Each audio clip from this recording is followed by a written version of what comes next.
Bureau report, news 18 Kannada. ಒಂದೆಡೆ operation ಕಮಲದ ಆರೋಪ, ಮತ್ತೊಂದು ಕಡೆ ಐಎಂಎ ಕೇಸ್ ಗದ್ದಲ, ಮೂರನೆಯದ್ದು ಝೀರೋ ಟ್ರಾಫಿಕ್ ಸದ್ದು. ಅತೃಪ್ತರಿಗೆ ಝೀರೋ ಟ್ರಾಫಿಕ್ ವ್ಯವಸ್ಥೆ ಮಾಡಿದ್ದರ ಬಗ್ಗೆ ಜೆಡಿಎಸ್ ನಾಯಕ ಪ್ರಸ್ತಾಪಿಸಿದ್ರು. ಈ ವಿಚಾರವಾಗಿ ಸ್ಪೀಕರ್ ಕೂಡ ಫುಲ್ ಗರಂ ಆದ್ರು. ಗೃಹ ಸಚಿವರು ಸಮರ್ಥ ಉತ್ತರವನ್ನ ಕೊಡಲು ಪರದಾಡಿದ್ದು ನಡೀತು. ಅತೃಪ್ತರಿಗೆ ಝೀರೋ ಟ್ರಾಫಿಕ್ ವ್ಯವಸ್ಥೆ ಮಾಡಿಸಿದಂತ ವಿಚಾರ ದೋಸ್ತಿಯಲ್ಲೇ ಕುಸ್ತಿಗೆ ಕಾರಣವಾಗಿತ್ತು.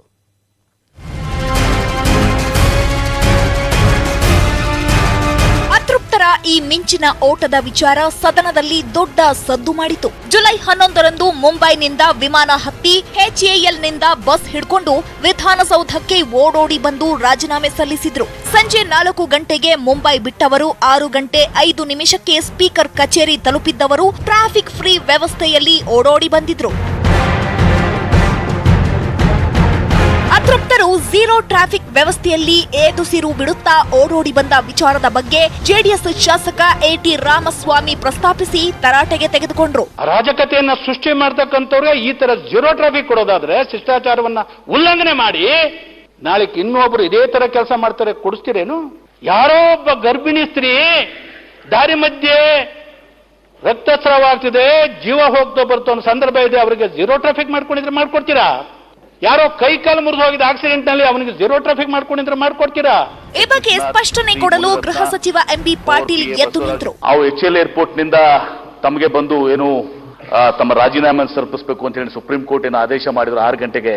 ಆವಾಗ್ನೂ ಕೂಡ ಗಂತವತ್ತು ರಾಜ್ಯಪಾಲರು ಇವರಿಗೆ ಸೂಕ್ತವಾದಂತ ಅಡಿಕ್ವೇಟ್ ಪ್ರೊಟೆಕ್ಷನ್ ಅಂತ ಹೇಳಿ ಹೇಳ್ಕೊಂಡು ಇದು ಮಾಡಿ ಅವರಿಗೆ ಇಲ್ಲಿಗೆ ಬರ್ಲಿಕ್ಕೆ ಇದು ಮಾಡಿದ್ದಾರೆ. ಆದ್ರೆ ನಾವು ಅವ್ರಿಗೆ ಝೀರೋ ಟ್ರಾಫಿಕ್ ಅನ್ನು ಕೊಟ್ಟಿಲ್ಲ. ಇದಕ್ಕೆ ಕೆಂಡಾಮಂಡಲರಾದ ಸ್ಪೀಕರ್ ಸಚಿವರ ಆತ್ಮಸಾಕ್ಷಿಯನ್ನ ಪ್ರಶ್ನಿಸಿದ್ದು ಹೀಗೆ: ನಿಮ್ಮ ಕಾನ್ಫಿಡೆನ್ಸ್ ಒಪ್ತಾ ಇದೆಯಾ? ನೀವು ಹೇಳಿದ ಮಾತಿಗೆ ಅವ್ರಿಗೆ ಝೀರೋ ಟ್ರಾಫಿಕ್ ಕೊಟ್ಟಿಲ್ಲ, ಅಧಿಕಾರಿಗಳು ಯಾರು ಕೊಟ್ಟಿಲ್ಲ ಅಂತ ಹೇಳಿದ್ರಲ್ಲ, ನಿಮ್ಮ ಮನಸ್ಸಿಗೆ ಅದು ಒಪ್ಪುತ್ತಾ ಆ ಉತ್ತರ? ಅಲ್ಲ, ಅವರಿಗೆ ಝೀರೋ ಟ್ರಾಫಿಕ್ ಕೊಟ್ಟಿರೋದು ಇಡೀ ದೇಶ ನೋಡಿದೆ. ಇದಕ್ಕೆ ಗೃಹ ಸಚಿವರು ನಾವು ಝೀರೋ ಟ್ರಾಫಿಕ್ ಕೊಟ್ಟಿಲ್ಲ ಅಂತ ಮತ್ತೊಮ್ಮೆ ಸ್ಪಷ್ಟಪಡಿಸಿದ್ರು.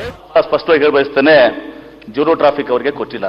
ಗವರ್ನರ್ ಅವರವ್ರಿಗೆ ಅಡಿಕ್ವೇಟ್ ಪ್ರೊಟೆಕ್ಷನ್ ಕೊಡಬೇಕು ಅಂತ ಹೇಳಿದ್ರಿಂದ ಆ ಪ್ರೊಟೆಕ್ಷನ್ ಅನ್ನು ಕೊಡಲಾಗಿದೆ.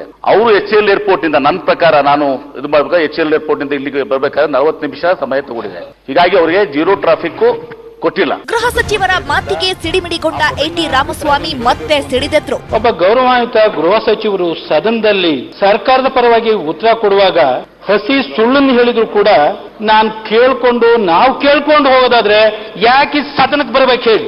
ಯಾರು ರಕ್ಷಣೆ ಮಾಡಬೇಕೋ ಅವರ ಭಕ್ಷಣೆ ಮಾಡೋದಾದ್ರೆ ಇಡೀ ರಾಜ್ಯದ ಜನ, ದೇಶದ ಜನ ನೋಡಿದ್ದಾರೆ. ಇದಕ್ಕೆ ನಾವು ಸದನದಲ್ಲಿ ಇರಬೇಕಾ? ಗದ್ದಲ ಗಲಾಟೆ ಮಧ್ಯೆ ಕಲಾಪವನ್ನ ಕೆಲಕಾಲ ಮುಂದೂಡಲಾಯಿತು. ಕೊನೆಗೆ ರಾತ್ರಿ 9 ಗಂಟೆ ಸುಮಾರಿಗೆ ಈ ಬಗ್ಗೆ ಮಾತನಾಡಿದ ಸ್ಪೀಕರ್ ರಮೇಶ್ ಕುಮಾರ್ ಸದನಕ್ಕೆ ಸ್ಪಷ್ಟನೆ ನೀಡಿದ್ರು. ಹಿರಿಯ ಅಧಿಕಾರಿಗಳ ಜೊತೆ ಚರ್ಚಿಸಿದ್ದೇನೆ, ಝೀರೋ ಟ್ರಾಫಿಕ್ ನೀಡಿಲ್ಲ ಅಂತ ತಿಳಿಸಿದ್ದಾರೆ ಎಂದ್ರು. ಝೀರೋ ಟ್ರಾಫಿಕ್ ಅಂತ ಹೇಳಿ ಇನ್ಸ್ಟ್ರಕ್ಷನ್ಸ್ ಯಾವ ಆಫೀಸರ್ ಆಗಲಿ ಅಥವಾ ಯಾವುದೇ ಸ್ಥಾನದಿಂದ ಯಾರು ಹೇಳಿಲ್ಲ. Zero traffic ಕೊಟ್ಟಿರಲಿಲ್ಲ. ಕಮಿಷನರ್ ಅವರು ನನ್ನ ಎದುರಿಗೆ ಬಂದಿದ್ರು, ಅಂತದನ್ನು ಏನು ಹೇಳಿಲ್ಲ. I have made my position very very clear. ಒಟ್ನಲ್ಲಿ ಸರ್ಕಾರದ ಅಳಿವು ಉಳಿವಿನ ಹೋರಾಟದ ಮಧ್ಯೆ ಝೀರೋ ಟ್ರಾಫಿಕ್ ವಿಚಾರವೇ ಸದನದಲ್ಲಿ ಹೆಚ್ಚು ಸದ್ದು ಮಾಡಿತು.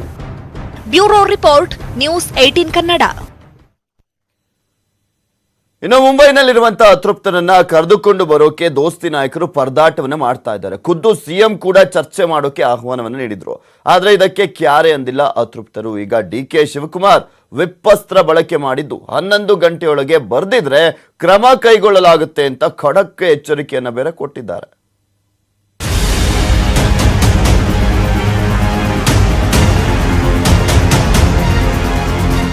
ಒಂದು ಕಡೆ ಸದನದಲ್ಲಿ ವಿಶ್ವಾಸ ಮತ ಯಾಚನೆ ಮಾಡ್ತಿದ್ರೆ, ಮತ್ತೊಂದೆಡೆ ಮುಂಬೈ ಸೇರಿರೋ ಅತೃಪ್ತರಿಗೆ ಟ್ರಬಲ್ ಶೂಟರ್ ಮತ್ತೆ ಖಡಕ್ ವಾರ್ನಿಂಗ್ ಕೊಟ್ಟಿದ್ದಾರೆ.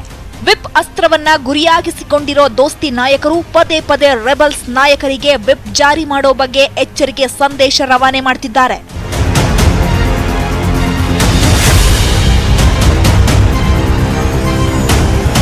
ಸಿಎಂ ಕುಮಾರಸ್ವಾಮಿ ಅತೃಪ್ತರನ್ನ ಕರೆತರೋಕೆ ಪ್ಲಾನ್ ಮಾಡ್ತಿದ್ರು.